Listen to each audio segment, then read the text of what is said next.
آیت شرما سے کہی آپ جلدی آئیے گا، پھر ہم دونوں چلیں گے، بلکہ سب کو ساتھ لے چلیں گے۔ وہ ایکسائٹڈ ہوئی۔ میری جان، پوری قوم پاکستان تمہارے بچے کے کپڑے خریدے گی۔ عارض نے اس کو گھورا، مگر عارض سب کے اپنے اپنے ارمان ہیں، وہ بولی۔ عارض نے اس کو دودھ کا گلاس دیا جسے وہ لبوں سے لگا گئی۔ ہاں تو پہلے ماں باپ کر لیں، پھر باقی سب بھی کر لیں گے۔ عارض نے ٹیشو سے ہاتھ صاف کیا۔ آپ بہت مین ہیں۔ آیت نے گلاس اس کے ہاتھ میں تھما دیا، جس سے دودھ اس کے ہاتھ پر لگ گیا اور ہاتھ پھر سے خراب ہو گئے۔ عارض بہت دیر سے اس کی حرکتیں برداشت کر رہا تھا۔ ایک دم اسی ہاتھ سے اس کا منہ پکڑا اور اپنے نزدیک کھینچ کر اس نے اس کی آتی جاتی سانسوں کی روانی میں دقت ڈال دی۔ آیت بوکھلا سی گئی۔ اچانک تھا عارض، جبکہ عارض بہک سا گیا تھا۔ آیت کی جانب مکمل جھکتا چلا گیا، یہاں تک کہ وہ اگلی سانس بھی نہیں لے پا رہی تھی۔ عارض کا تو جیسے من ہی راضی نہیں ہو رہا تھا۔ آیت کے دونوں ہاتھ اپنی گردن میں ڈالے وہ مگن تھا۔ آیت نے خود ہی کوشش کر کے خود کو اس سے جدا کیا تھا۔ شرم سے چہرہ لال سرخ ہو رہا تھا۔ آپ بہت بدتمیز ہیں۔ آیت پلک کے جھپکتی بولی، اور تم ضرورت سے زیادہ بولتی ہو۔ عارض نے اس کے گال کھینچے۔ مجھے اچھا لگتا ہے آپ سے بلا وجہ بے فضول باتیں کرنا، میرا دل کرتا ہے آپ سے باتیں کرتی رہوں۔ وہ مسکرائی۔ عارض نے اس کی پیشانی پر پیار کیا۔ اور میں ساری زندگی تمہیں سنوں گا۔ عارض نے اس کو اپنے سینے سے لگا لیا اور اس کے بالوں میں تا دیر ہاتھ چلاتا رہا۔ اچانک میسج بلنک ہوا تو عارض کی نظر اپنے موبائل پر گئی۔ ایک پل کو چہرے کے رنگ اڑ سے اڑے۔ اس نے آیت کو جھک کر دیکھا، جس کی آنکھیں بند تھیں، لب مسکرا دیتے۔ اس نے احتیاط سے اسے الگ کیا۔ اب تم ریسٹ کرو، میں چلتا ہوں۔ اوکے، وہ اس کے بال تھپ تھپا کر بولا۔ آیت نے سر ہلایا۔ عارض نے اسے دیکھنے سے پہلے موبائل اچک لیا اور اس کو پیار سے دیکھا۔ ریڈی رہنا، ہم دونوں شاپنگ پر چلیں گے۔ اس نے کہا۔ نہیں، مجھے سب کے ساتھ جانا ہے۔ آیت نے جلدی سے کہا۔ اب تم مجھے کہو ذرا، مجھے کہیں لے کر جائیں۔ وہ مصنوعی ناراضگی سے بولتا باہر نکل گیا، جبکہ آیت بے حد خوشی سے مسکرائی تھی۔ رات گزر گئی تھی، دن نکل آیا تھا۔ نین یوں ہی صوفے پر بیٹھی تھی۔ رات بھی وہ اس کا ہاتھ چھوڑ کر اسٹڈی میں چلا گیا تھا خود، اور رو رو کر اس نے اپنی آنکھیں سجا لیں۔ سر درد سے بھٹنے لگا تھا۔ کبیر اس کے لیے کتنا اہم تھا، یہ بات تو اسے اب سمجھ آئی تھی۔ کبیر باہر آیا، نین کو ایک نگاہ دیکھ کر واش روم میں چلا گیا۔ گویا اب بھی وہ اس سے نہیں بول رہا تھا۔ نین یوں ہی بیٹھی رہی، یہاں تک کہ وہ باہر نکلا اور نین جلدی سے اٹھی۔ کبیر تک پہنچتی کہ اس کو چکر سا آیا اور وہ ایک دم فرش پہ گری۔ کبیر جلدی سے اس تک پہنچا۔ نین، اس نے نین کا زرد پڑتا چہرہ ہاتھوں میں تھام لیا، جبکہ نین اس کے سینے میں چہرہ چھپا کر رو دی۔ کبیر، میرے ساتھ ایسا مت کریں، وہ بولی۔ کیا کیا ہے میں نے تمہارے ساتھ؟ کبیر نے غصے سے اس کو دیکھا، مگر اسے نین کا بی پی لو سا لگ رہا تھا۔ وہ بالکل ڈھیلی ہو گئی تھی۔ اس نے اسے باہوں میں اٹھایا اور بیڈ پر لٹایا۔ نین نے آنکھیں بند کر لیں، اس میں چلنے کی ہمت نہیں تھی۔ کبیر اسے حیرانگی سے دیکھ رہا تھا۔ ہم ڈاکٹر کے پاس چلیں گے، ریڈی ہو جاؤ، کبیر نے کڑک لہجے میں کہا۔ مجھے نہیں جانا، نین بولی۔ کبیر نے اس کی طرف دیکھا۔ اگر تمہیں ایسا لگتا ہے میں تمہیں منا لوں گا تو تمہاری بھول ہے، وہ گھور کر بولا۔ تو مجھے منانے کا موقع دے، میری بات تو سن لیں۔ نین کا لہجہ بھیگ گیا۔ مجھے کچھ نہیں جاننا، وہ دانت پیس کر بولا، جبکہ نین نے پھر سے سر تھام لیا۔ کبیر تشویش سے اس کو دیکھنے لگا۔ اٹھو، اس نے نین کا ہاتھ پکڑا۔ نین روتے ہوئے اٹھ کھڑی ہوئی۔ کبیر نے اس کو سہارا دیا اور باہر نکل آیا، جبکہ مدیحہ نین کی طرف بڑی، اس کی طبیعت خراب دیکھ کر۔ کیا ہوا ہے؟ وہ کبیر کی طرف دیکھ کر پوچھنے لگی، جبکہ کبیر نے نین کے ہاتھ سے ہاتھ نکال لیا۔ پتہ نہیں، صبح سے چکرا رہی ہے، میں ڈاکٹر کے پاس لے جا رہا ہوں، کبیر کچھ بھی نہ سمجھتے ہوئے بولا۔ ہاں ہاں لے جاؤ بیٹا، دیکھو کیسے زرد ہو رہی ہے، مدیحہ فکر مندی سے بولی۔ مجھے کچھ اور معاملہ لگتا ہے بھابھی۔ صوفیہ آگے بڑھی اور نین کے چہرے کو چھوا۔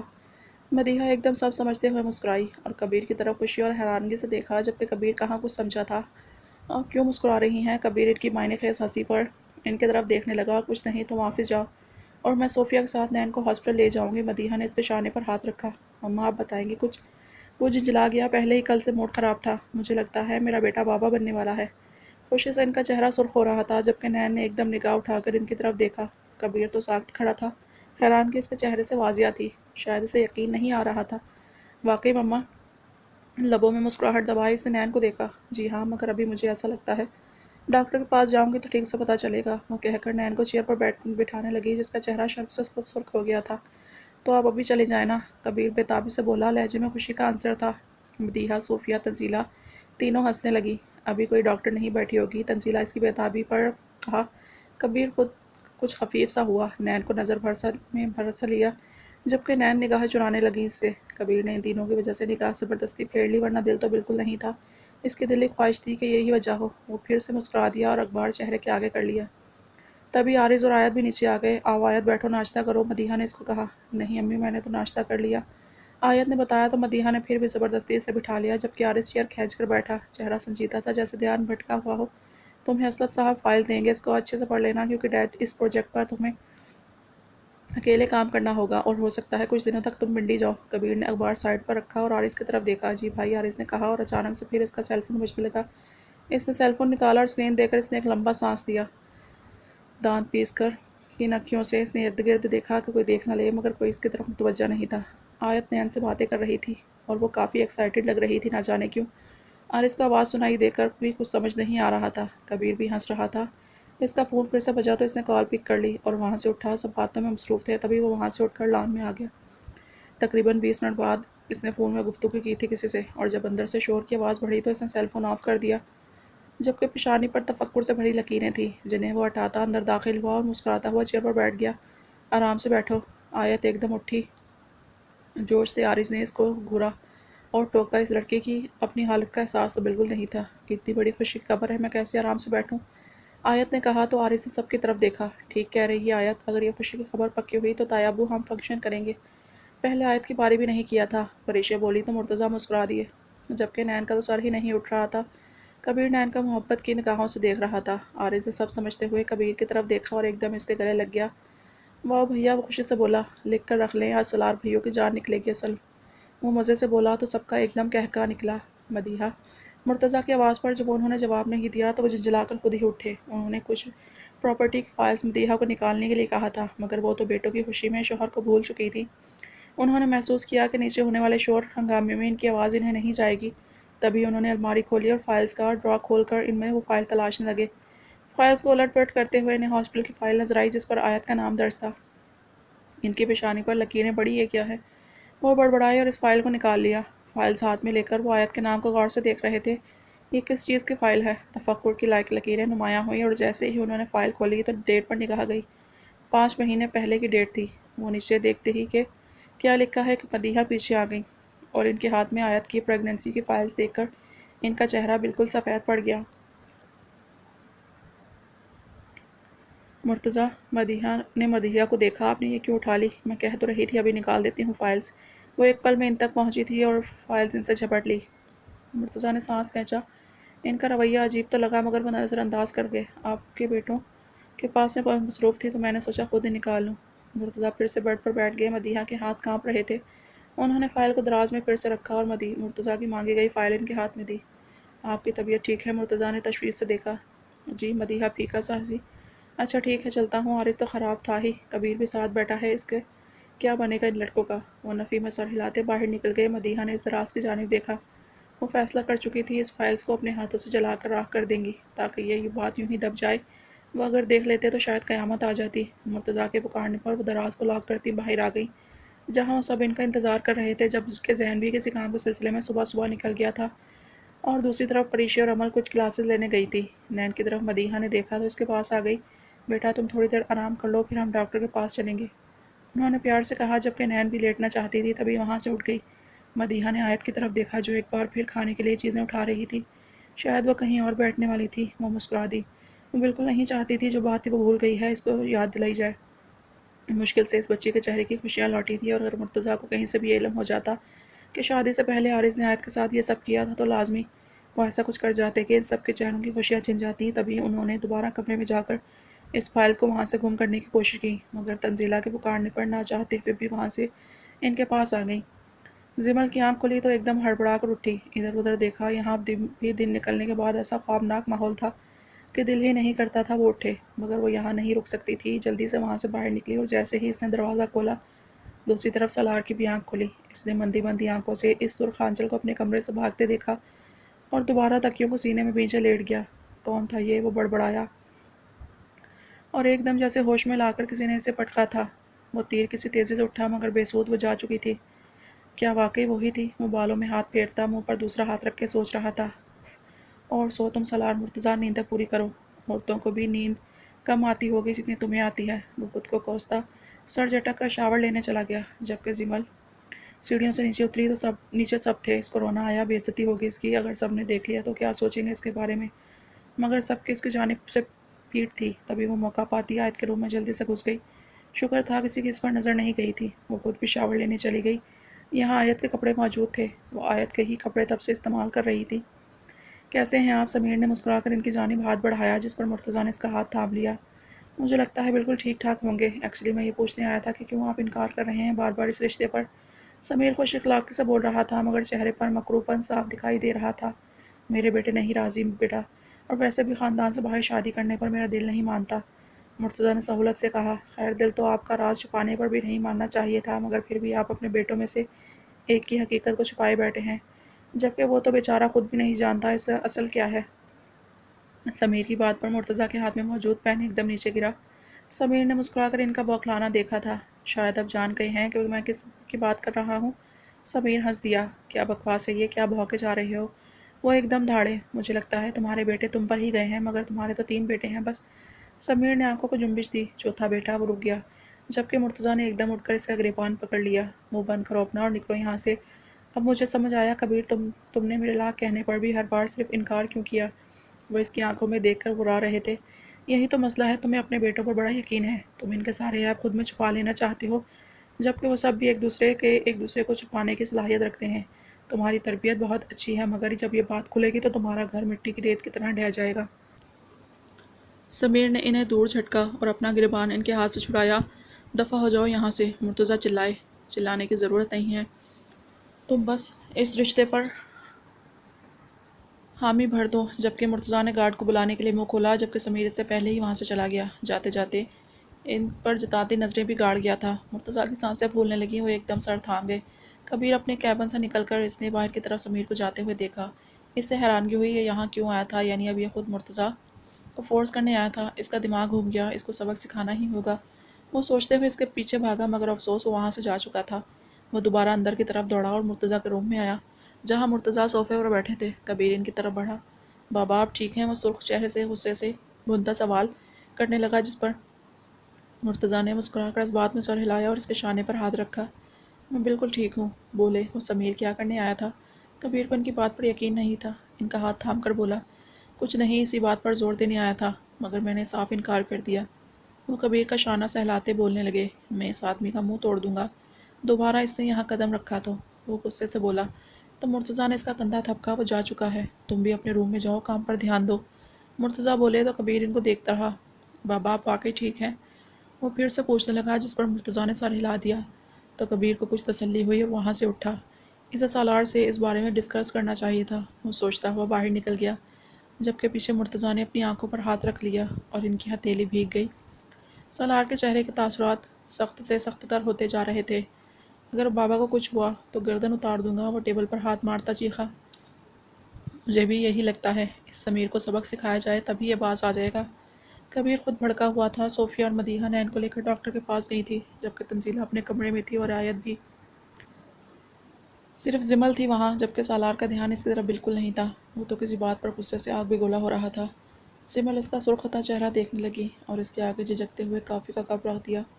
اس کا پیے بھی ایک طرف کھڑا تھا۔ آپ کو دوں؟ زمل نے اس سے پوچھا۔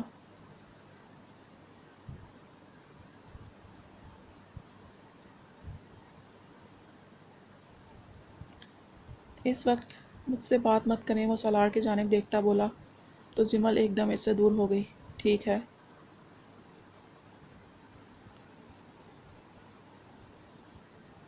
فی الحال 4-5 دن بعد آؤں گا، ڈیڈ کو ابھی مت بتانا، کل صبح بتانا کہ میں یہاں نہیں ہوں۔ سالار بولا، اور دوبارہ آئے تو بس ایک کال کر دینا، اس کو اٹھوا کر ایسی جگہ غائب کراؤں گا دوبارہ دیکھے گا نہیں کسی کو۔ بھڑک کر بولا اور فون بند کر دیا، فون کو ٹیبل پر پھینکا۔ تمہارے پاس قاسم کا نمبر ہے؟ اس نے پی اے کی طرف دیکھا۔ جی سر ہے، پی اے نے کہا تو اس نے سر ہلا دیا اور نیچے سر کر کے ناشتہ کرنے لگا۔ زمل ایک طرف کھڑی تھی۔ تم کیوں یوں کھڑی ہو؟ اس نے گھور کر زمل کو دیکھا، غصے سے شاید دماغ پھر گیا تھا۔ زمل جھجک کر ادھر ادھر دیکھنے لگی، جیسے یہ بات اس کو نہیں کسی اور کو کہی گئی ہو۔ سالار نے ضبط سے اس کو دیکھا۔ میرے سامنے بیٹھ جاؤ، وہ بولا۔ نہیں، مجھے ناشتہ نہیں کرنا، زمل گھبرا کر انکار کرنے لگی۔ سالار نے کانٹا اٹھا کر پلیٹ میں مارا۔ جوڑ، جتنا کہا ہے اتنا کرو، وہ دھاڑا تو زمل کو شرمندگی ہوئی، جبکہ آنکھیں بھی بھیگ گئیں، وہ اس کے سامنے آ کر بیٹھ گئی۔ کب کی فلائٹ ہے؟ زمل کی طرف اپنا جھوٹا کانٹا بڑھاتے ہوئے اپنے پیے سے سوال کر رہا تھا، جبکہ زمل کا چہرہ شرم سے لال ہونے لگا۔ بالکل لحاظ نہیں تھا اسے کسی کا بھی۔ سر اب سے 40 منٹ بعد، پی اے نے جواب دیا تو اس نے اس بات میں سر ہلایا، اور زمل نے جب اس کے منہ کھولنے پر بھی کانٹا نہیں ہٹایا تو بائٹ لے لی، جبکہ دل الگ دھڑک رہا تھا۔ سالار چپ چاپ سے ناشتہ کرا رہا تھا۔ تم نے آیت کے کپڑے کیوں پہنے ہیں؟ سنجیدگی سے پوچھنے لگا۔ زمل چونک گئی۔ سالار نے چڑھ کر کانٹا پر پٹکا۔ ہر بات پر گھبرا جانا، انکار کرنا یا چونکنا یا ڈرنا ضروری ہے تمہارا؟ وہ کہیں کا غصہ کہیں نکال رہا تھا۔ زمل سر جھکا گئی، آنکھیں بھیگ گئیں۔ وہ کتنا روڈ ہو رہا تھا، اس کا یہ انداز تو جیسے پہچان میں نہیں آ رہا تھا۔ تم رات میرے روم میں تھی؟ اگلا سوال ہوا۔ زمل کا ضبط جواب دے گیا۔ آنکھوں پر ہاتھ رکھے وہ رونے لگی۔ سالار نے دانت پیسے۔ چپ، بالکل چپ، جان نکال لوں گا تمہاری اگر رونے کی ذرا بھی کوشش کی تو۔ وہ کانٹا اس کی جانب کرتا بولا۔ زمل نے سانس روک لیا۔ اوپر دیکھو، وہ حکم دینے لگا۔ زمل نے نہیں دیکھا۔ مجھ سے ضد لگاؤ گی؟ سالار چیئر چھوڑ کر اٹھنے لگا، جب کہ زمل نے فوراً اس کی طرف دیکھا۔ آنکھوں میں شکوہ تھا۔ سالار ان گہری آنکھوں میں دیکھنے لگا۔ یہ پیسے لو، 4-5 دن میں یہاں نہیں ہوں گا تو سکون سے گزار لینا۔ اور پریشی آیت یا بھابھی کے ساتھ شاپنگ پر چلی جانا۔ اور اب میں نہ دیکھوں تم کسی کی عطرن پہن رہی ہو، اور جب میں واپس آؤں گا تو بالکل انسانوں والا بہیو کرنا۔ یہ جو تم بکری کا بچہ ہر وقت بنی رہتی ہو، میرے 2 تھپڑ ہی تمہیں درست کر دیں گے۔ وہ بولا اور اٹھا۔ اور ناشتہ پورا کرو، اگر میرے ہاتھ سے کھانا ہے تو۔ وہ رک گیا۔ زمل اسی کی طرف دیکھنے لگی۔ اس کے پاس آیا اور اس کے ہاتھ میں کریڈٹ کارڈ دے کر وہ پیے کی طرف پیٹھ کیے اس کی گردن کے قریب جھکا۔ غلام حاضر ہے میڈم، رومانس کے لیے تو میں غصے میں بھی حاضر ہوں، ویسے مجھے لگتا ہے غصے میں رومانس ہوتا ہے۔ وہ آئی بروز جھکا کر جیسے اس سے اس بارے میں رائے لینے لگا۔ زمل اس سے دور ہونے لگی۔ اگلی بار میرے روم میں آنا تو ذرا میرے جاگتے میں آنا۔ مجھے بہت برا لگا، ایک رات ہم دونوں ایک کمرے میں گزار چلے ہیں اور میں اپنی بےہودہ نیند کے ہاتھوں اب تک تمہارے ہوش ٹھکانے نہیں لگا سکا۔ اس کا گال تھپتھپا کر وہ مسکرایا۔ زمل کا چہرہ ٹماٹر کی طرح سرخ ہو گیا۔ سالار نے معمولی سا اس کے گردن پر لمس چھوڑا۔ زمل نے کریڈٹ کارڈ پر گرفت سخت کر لی۔ وہ دیکھ رہا ہے۔ وہ شرم سے دوہری ہونے لگی، جبکہ سالار تو ان بھیگی پلکوں میں ہی کھو گیا۔ وہ بھی بے حیا ہے میری طرح، وہ بتانے لگا۔ زمل اس سے دور ہو گئی۔ اوکے، تو تمہیں میری بات سمجھ آ گئی؟ وہ اٹھ کر بلند آواز میں بولا، جبکہ پیے کی طرف اب بھی پشت تھی۔ زمل میں اتنی بھی ہمت نہیں تھی سر اٹھا سکتی۔ سالار نے اس کے ایک نظر دیکھنے پر ہی آنکھ دبائی اور یوں ہی باہر نکل گیا، جبکہ پیے نے دل ہی دل میں اسے ٹھرکی کا خطاب دیا تھا۔ زمل کا دل نہ جانے کیوں تتلیوں کو کی طرح اڑتا محسوس ہو رہا تھا۔ آج لبوں پر اس کی غربت سے مسکراہٹ سی آ گئی، مگر اس کے مڑتے ہی مسکراہٹ ختم ہو گئی۔ افشین اسی کے پاس آ رہی تھی۔ اس کا بس نہیں چلا وہ وہاں سے اڑ کر کہیں دور چلی جائے۔ افشین نے بنا کچھ کہے اس کے ہاتھ سے وہ کریڈٹ کارڈ کھینچا۔ تیری اوقات اس گھر کی ملازمہ سے بھی کمتر ہے، تو صرف میری اترن پہنے گی، تو ہماری آیت کا بھی اترن پہننے کے لائق نہیں۔ وہ اس کو گھورتی بولی اور وہاں سے ملازمہ کو آواز دی جو اس کے ایک حکم پر آ گئی تھی، میرے کمرے میں میرے پرانے کپڑے ہیں، آیت بی بی کے کپڑے نکال کر میرے کپڑے اس منحوس کے لیے الماری میں سجا دو۔ کہہ کر وہ بنا مزید اس کو کچھ کہے وہاں سے چلی گئیں، جبکہ زمل وہیں کھڑی رہ گئی۔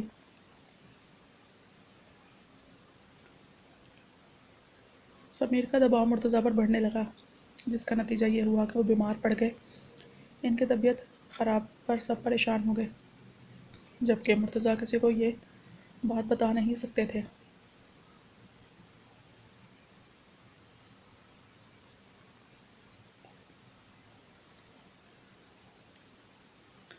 انہیں اس بات کے لیے کھلنے پر اپنے دل پر تیر چلتے محسوس ہو رہے تھے۔ بالکل خاموش سے ہو کر وہ کمرے کی حد تک رہ گئے تھے۔ سالار کو گئے 3 دن ہو چکے تھے، جبکہ وہ 5 دن کا کہہ کر گیا تھا تاکہ اپنا کام پورا کر کے ایک ہی بار واپس لوٹے، مگر ایک بار بھی مرتضیٰ نے اسے فون نہیں کیا تھا۔ جیسے ان کی طبیعت تھی۔ دوسری طرف کبیر کے ہاں خوشخبری کا کنفرم سن کر بھی وہ بس مسکرا کر اس کے شانے پر ہاتھ رکھ گئے، جبکہ کبیر ذرا مایوس سا ہو گیا۔ اس کے دماغ میں یہ چل رہا تھا کہ ابھی تک اس کے باپ نے نین کو قبول نہیں کیا تھا۔ عارض زیادہ تر باہر رہنے لگا تھا۔ آیت اس بات پر غصہ کرتی تو وہ اسے پیار سے منا لیتا، مگر عارض حیران بھی تھا کہ اس کے باپ نے اب تک اس چیز کا ہنگامہ نہیں مچایا، جبکہ ذہن اپنی سوچوں میں گم تھا کہ وہ کیسے مرتضیٰ کو کہے کہ وہ ٹریننگ کے لیے جانا چاہتا ہے۔ سبھی مرتضیٰ کی خاموشی کو محسوس کر رہے تھے۔ مدیحہ نے بارہا پوچھا کہ ان کو تو بتائیں آخر مسئلہ کیا ہے۔ سالار نے مدیحہ کے پاس بھی فون کیا تھا کہ بابا فون کیوں نہیں لگ رہا، تو مدیحہ نے اس کو ان کی طبیعت کی خرابی کا بتایا، جس پر وہ بے چین ہو گیا اور جلد واپس لوٹنے کا کہا۔ کبیر غمزدہ سا ہو گیا تھا کہ اس کا باپ اس کی خوشی میں خوش نہیں، اور رشتے میں کندے لوگ یا رشتوں سے محبت اور امیر دیکھنے والوں کے لیے اپنے رشتوں کی خوشی سب سے اہم ہوتی ہے۔ جبکہ آپ خوشی میں خوش شخص خوش نہ ہو جس کو آپ اپنی آئیڈیل سمجھتے ہیں، تو آپ کے لیے اپنے سے جڑی خوشی بے معنی ہو جاتی ہے، اور یہی حال کبیر کا تھا۔ وہ خود بھی ان 3 دنوں میں بے حد خاموش ہو گیا تھا، جبکہ نین سوچ رہی تھی کہ اب بھی وہ اس سے بدظن بدگمان ہے۔ اسے اپنی اولاد کا سن کر بھی کوئی خوشی نہیں ہوئی، اور یہی بات اسے اندر اندر ٹینشن دے رہی تھی۔ وہ اس سے بات بھی کرتی تو اتنا نارمل ٹھنڈے لہجے میں جواب دیتا کہ نین چپ سی رہ جاتی۔ اکثر اس نے کبیر سے معافی مانگنے کی کوشش کی تھی، مگر وہ آج کل کام میں زیادہ مصروف ظاہر ہونے کی اداکاری کر رہا تھا۔ جو بھی تھا، نین ان کچھ دنوں میں بے حد تکلیف محسوس کر رہی تھی۔ کبیر کے رویے سے عارض بابا سے ملا، ان کی طبیعت پوچھی اور کنکیوں سے ان کی طرف دیکھا۔ وہ کل رات سے گھر نہیں آیا تھا، جس کا انہیں علم تھا۔ مگر وہ کچھ نہیں بولے تھے، کوئی سوال نہیں کیا تھا۔ حارث کو سمجھ نہیں آئی۔ مدیحہ نے حارث کی طرف دیکھا اور حارث نے ماں کی طرف۔ دونوں کی آنکھوں میں ایک جیسا سوال تھا۔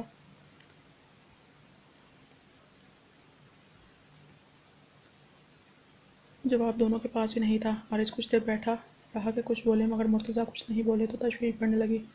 حارث ماں کو ایک نظر دیکھ کر ان کے پاس اٹھ گیا۔ پریشانی کی ہمارے ماتھے پر لکیریں سجی تھیں۔ وہ اپنے کمرے میں آیا تو آیت کو صوفے پر بیٹھا دیکھا۔ شاید وہ نماز پڑھ کر بیٹھی تھی، کیونکہ اس کے خوبصورت چہرے پر نماز کے انداز میں دوپٹہ بندھا تھا۔ وہ کافی ہیلدی ہو گئی تھی، اٹھتی بیٹھتی بھی اب ذرا سہارے سے تھی۔ حارث کو وہ دنیا کی سب سے خوبصورت لڑکی لگی تھی۔ وہ مسکرا دیا۔ کہاں تھے آپ؟ آیت نے دوپٹہ کھول کر اس کی طرف دیکھا۔ حارث اس کے نزدیک آ گیا۔ میں تو تمہارے ساتھ ہی ہوں، بولے تم سے دور کیوں نہ ہوں؟ اس نے جیسا جواب دیا، آیت نے ایک دم اس کی طرف دیکھا۔ آپ مجھ سے دور نہیں جا سکتے تو ایسا مت کہیں۔ وہ سنجیدگی سے بولی اور اس کے ہاتھ تھام لیے۔ آپ کو اس یار میں تمہارے پاس ہی ہوں، کہاں جاؤں گا تمہیں چھوڑ کر؟ اس نے پیار سے اس کا گال تھپتھپایا۔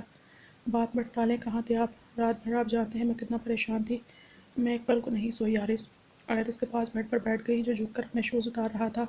ایک دوست کی طرف تھا۔ حارث نے کہا، مجھے کھانا دے دو، بابا کی فکر الگ ہو رہی ہے، نہ جانے کیا ہو گیا ہے ان کو۔ وہ پیچھے گر گیا، پیٹ پر ہاتھ پھیلا کر۔ کوئی اس طرح کے ٹانگیں اس کی بیڈ پر تھی، بیڈ سے نیچے تھی، جبکہ باقی وجود بیڈ پر تھا۔ آیت نے اس کی طرف دیکھا۔ وہ اس بات کو اہمیت ہی نہیں دے رہا تھا کہ کل رات اس کے لیے کتنا پریشان رہی ہے، اور اتنے آرام سے بس دوست کی طرف کہہ کر وہ آنکھیں بند کر گیا تھا۔